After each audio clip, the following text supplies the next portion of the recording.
Breaking news. A new dawn for the Philippine Coast Guard. The Philippines launches a massive naval expansion. 50 new ships to patrol disputed waters, making headlines across the nation. On the docks, crews painted sleek new patrol boats, their white and blue colors gleaming in the sunlight. Admirals, officials, and local fishermen gathered to witness this historic moment for the nation's maritime future. Social media erupted with photos of the new ships, symbols of hope and change.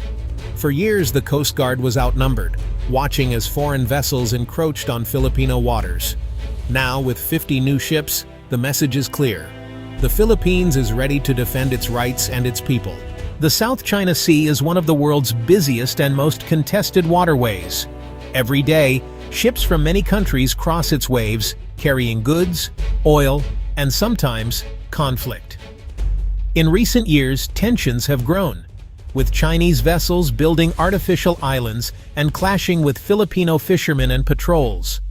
Incidents, boats rammed, water cannons fired, remind the world how dangerous the situation can be.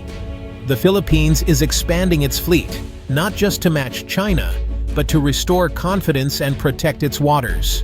The Philippines is not just a country, it is a vast archipelago of more than 7,600 islands. From the northern tip of Luzon to the southern reaches of Mindanao, the nation's waters stretch across 2.2 million square kilometers. This immense expanse is both a blessing and a burden. On one hand, the sea is rich in fish, oil, gas, and minerals. On the other, it is a border that must be protected every day, in all weather, against smugglers, pirates, and foreign vessels. For the men and women of the Philippine Coast Guard, the task is daunting. Most islands are remote, with few harbors or supply points. Patrols often have to travel long distances and face storms, rough seas, and mechanical breakdowns. For years, the Coast Guard has struggled to be everywhere it is needed. This is why the 50-ship expansion matters so much. It is not just about building ships. It is about making sure every corner of the archipelago can be watched, protected, and served. It is about turning geography from a weakness into a strength. Until now, the Philippine Coast Guard has operated with a small, aging fleet. Many ships were decades old, slow, and prone to breakdowns. Some were even hand-me-downs from other countries, patched together just to stay afloat. In emergencies, these limitations became painfully clear. With only a handful of large ships, the Coast Guard struggled to cover the vast Philippine seas. In many cases, there were simply not enough vessels to respond to incidents, much less to patrol disputed reefs or shoals. Smugglers and poachers often slipped through gaps in coverage. Crew members often faced tough conditions. Spare parts were hard to find, and maintenance took precious time away from patrols. Sometimes, ships had to wait for weeks in port for repairs, leaving large stretches of sea unguarded. These old ships did their best, but the world has changed. Incidents at sea are more frequent and dangerous. A new, modern fleet is not a luxury. It is a necessity for national security and dignity. The government's plan for 50 new ships is, well, both bold and carefully designed. It actually follows a two-pronged strategy. Build a lot of small, fast patrol boats for quick response and coastal work, and also add larger cutters that can handle long-range missions, search and rescue, and law enforcement. The smaller boats can zip between islands, chase down poachers, and help fishermen in trouble. Their speed and agility make them just perfect for shallow waters and narrow channels. These craft really serve as the eyes and ears of the Coast Guard in busy coastal areas. The larger ships, cutters, are the backbone of the fleet. They can patrol the distant edges of Philippine waters, stay at sea for longer periods, and even carry helicopters or drones for wider surveillance. These cutters are designed to stand up to tough conditions and provide a strong, credible presence in disputed zones. Together, these ships will allow the Coast Guard to cover more territory, respond faster, and project strength where it matters. This expansion is, honestly, a game changer for maritime security in the region.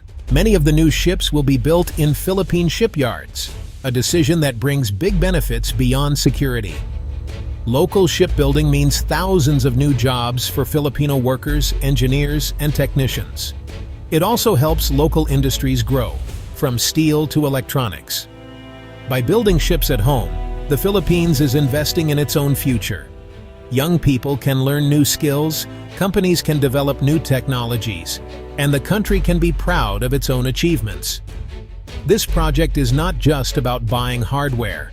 It is about building a stronger nation. Local shipbuilding boosts the economy in many regions, not just in Manila. Shipyards in Cebu, Batangas, and Subic Bay are busy with new contracts. Small businesses that supply parts and services also benefit, spreading the impact across the archipelago. This is a moment of national pride. Each ship that slides into the water carries the hopes of a community, a region, and a nation determined to shape its own destiny. The Philippines is not building its new fleet alone. Key allies, France, Japan, and the United States, are playing a crucial role. These countries provide advanced designs, technical support, and sometimes even loans or grants to help make the expansion possible. From France, the Philippines is acquiring ocean-going patrol vessels with state-of-the-art navigation and rescue systems. Japan, a longtime partner, is supplying high-speed boats and training for Coast Guard crews. The United States offers not only ships, but also mentoring, joint exercises, and intelligence sharing.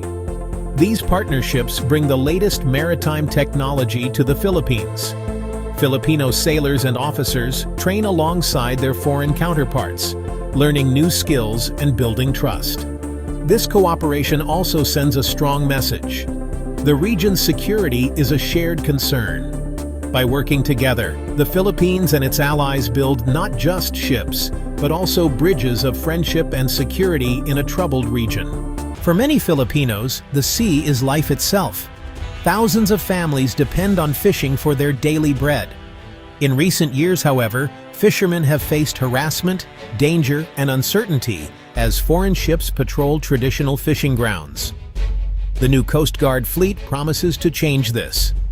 With more ships in the water, patrols can escort and protect local fishermen. They can respond quickly to emergencies, storms, medical issues, or threats from foreign vessels. A stronger presence at sea means that poachers and smugglers are less likely to operate freely. It also means that rescue missions and disaster response can reach remote islands faster, saving lives and property. For ordinary Filipinos, the 50-ship expansion is not just a headline. It is daily peace of mind, the freedom to work, and the assurance that their government will stand by them in times of need. Critics point out that even with 50 new ships, the Philippine Coast Guard is still much smaller than China's massive fleet. This is true, but numbers alone do not tell the whole story. What matters most is presence, credibility, and the resolve to defend what is rightfully ours. The new fleet allows the Philippines to be seen and heard in its own waters. It shows allies and rivals alike that the country will not be pushed aside. Each patrol, each rescue, each fisherman protected is a small victory for sovereignty and hope. National pride is rising with every new ship launched. Young people see a future where the Philippines stand strong, not just at home, but on the world stage. The expansion is a symbol of transformation, from a country always reacting to one that can shape its own destiny. In the end, the 50-ship expansion is not just about matching rivals or making headlines. It is about dignity, hope, and the belief that the Philippines can defend its seas, support its people, and inspire pride for generations to come.